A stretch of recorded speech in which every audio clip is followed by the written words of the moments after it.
ذرا اس لمحے کے بارے میں سوچیں، رسول اکرم صلی اللہ علیہ وسلم کے وصال کے فوراً بعد کا وقت، ایک ایسا وقت جب امت کو شاید تاریخ میں سب سے زیادہ ایک رہنما کی ضرورت تھی۔ تو سوال یہ ہے کہ اس وقت کون تھا وہ جس نے آگے بڑھ کر اس امت کو سنبھالا؟ وہ ایک ایسا لمحہ تھا، آپ تصور کیجئے، ہر دل غم سے چور ہے، ہر آنکھ اشک بار، اور سب سے بڑا سوال جو ہر ذہن میں تھا وہ یہ تھا کہ اب کیا ہوگا، ہماری رہنمائی کون کرے گا؟ ایسے ہی ایک نازک، ایک کڑے وقت میں ایک شخصیت سامنے آئی، ایمان، صبر اور قیادت کا ایک پہاڑ۔ جی ہاں، آج ہم بات کرنے والے ہیں حضرت ابوبکر صدیق رضی اللہ عنہ کے ان فیصلوں اور ان کارناموں کی جنہوں نے اس وقت امت کو بکھرنے سے بچا لیا تھا۔ تو چلیے دیکھتے ہیں کہ ان کا پہلا اور سب سے بڑا امتحان کیا تھا۔ رسول اللہ صلی اللہ علیہ وسلم کے وصال کی خبر، یہ کوئی عام خبر نہیں تھی۔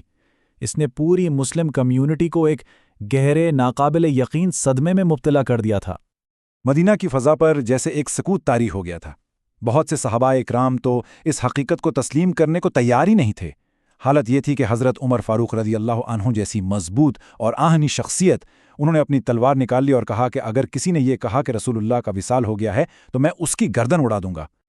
لیکن اسی جذباتی کیفیت کے بیچ حضرت ابوبکر صدیق رضی اللہ تعالیٰ عنہ مسجد میں داخل ہوتے ہیں، بالکل پرسکون، اور وہ تاریخی الفاظ ادا کرتے ہیں جنہوں نے جیسے سب کے دلوں کو تھام لیا۔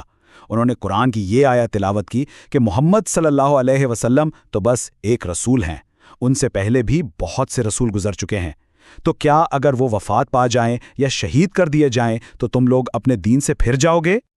یہ الفاظ سننا تھے کہ جیسے سب کو ہوش آ گیا۔ صحابہ اکرام کہتے ہیں کہ ہمیں لگا جیسے یہ آیت آج ہی نازل ہوئی ہے۔ اس ایک آیت نے، اس ایک لمحے نے امت کو حقیقت سے روشناس کرایا اور انہیں سنبھلنے کا موقع دیا۔ یہ تھا قیادت کا وہ پہلا امتحان جس میں حضرت ابوبکر صدیق نے امت کو ٹوٹنے سے بچا لیا۔ اچھا، ایک بحران تو ٹل گیا، لیکن اس کے فوراً بعد ایک اور، شاید اس سے بھی بڑا چیلنج سامنے آ کھڑا ہوا۔ یہ تھا ارتداد کا فتنہ۔ عرب کے کئی قبائل نے دین اسلام سے پھرنے کا اعلان کر دیا۔ اور یہ کوئی ایک خطرہ نہیں تھا، بلکہ 3 طرف سے حملہ تھا۔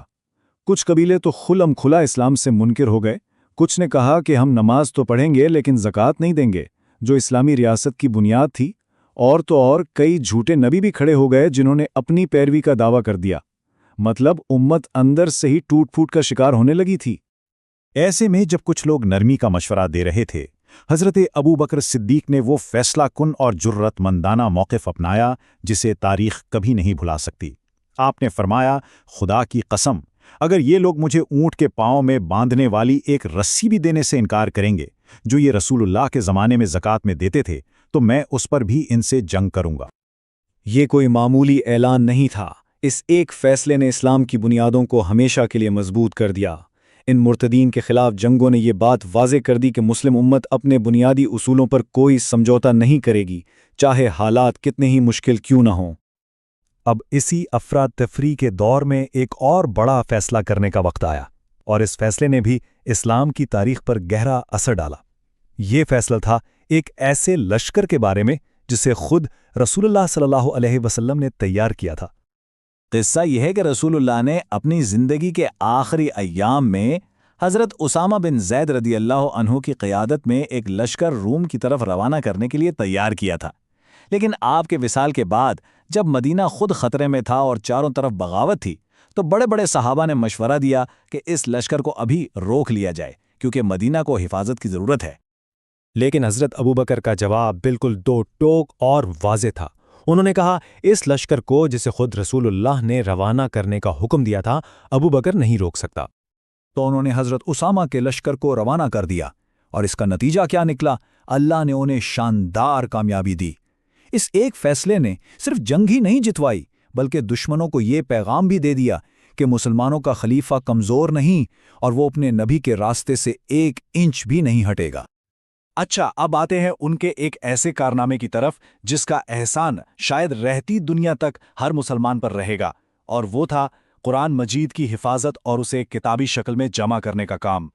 ہوا یہ کہ جو مرتدین کے خلاف جنگیں ہو رہی تھیں، خاص طور پہ یمامہ کی جنگ، اس میں بہت بڑی تعداد میں وہ صحابہ شہید ہو گئے جنہیں قرآن حفظ تھا، یعنی قرآن کے چلتے پھرتے نسخے۔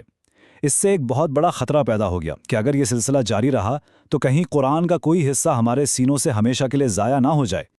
اس نازک موقع پر حضرت عمر فاروق آگے بڑھے اور انہوں نے مشورہ دیا کہ ہمیں قرآن کو لکھ کر ایک جگہ جمع کر لینا چاہیے۔ شروع میں حضرت ابو بکر تھوڑا ہچکچائے کہ میں وہ کام کیسے کروں جو نبی نے نہیں کیا، لیکن جب انہیں اس کی اہمیت کا احساس ہوا تو انہوں نے فوراً حضرت زید بن ثابت کو یہ ذمہ داری سونپی اور تاریخ کا یہ عظیم ترین منصوبہ شروع ہو گیا۔ آج جو قرآن ہمارے اور آپ کے گھروں میں موجود ہے، بالکل اسی شکل میں، بغیر کسی ایک حرف کی تبدیلی کے، یہ اسی دور اندیشی اور اسی عظیم کوشش کا نتیجہ ہے۔ اس ایک فیصلے نے امت کی سب سے قیمتی امانت کو ہمیشہ ہمیشہ کے لیے محفوظ کر دیا۔ تو جب ہم حضرت ابو بکر صدیق کی خلافت کو دیکھتے ہیں تو ان کا ورثہ، ان کی لیگیسی کیا ہے؟ آئیے ذرا اس کا ایک خلاصہ دیکھتے ہیں۔ سب سے پہلے تو یہ دیکھیے کہ ان کا دور خلافت کتنا تھا۔ صرف 2.5 سال۔ جی، صرف 2.5 سال، ایک بہت ہی مختصر مدت۔ لیکن اس مختصر سی مدت میں انہوں نے کیا کیا؟ امت کو مکمل طور پر بکھرنے سے بچایا، اندرونی اور بیرونی ہر طرح کے خطرات کو شکست دی، رسول اللہ کے ہر حکم کو پورا کیا، قرآن مجید کو ہمیشہ کے لیے محفوظ کیا، اور ایک ایسی مضبوط بنیاد رکھی جس پر آنے والے خلفائے راشدین نے اسلام کی عظیم الشان عمارت تعمیر کی۔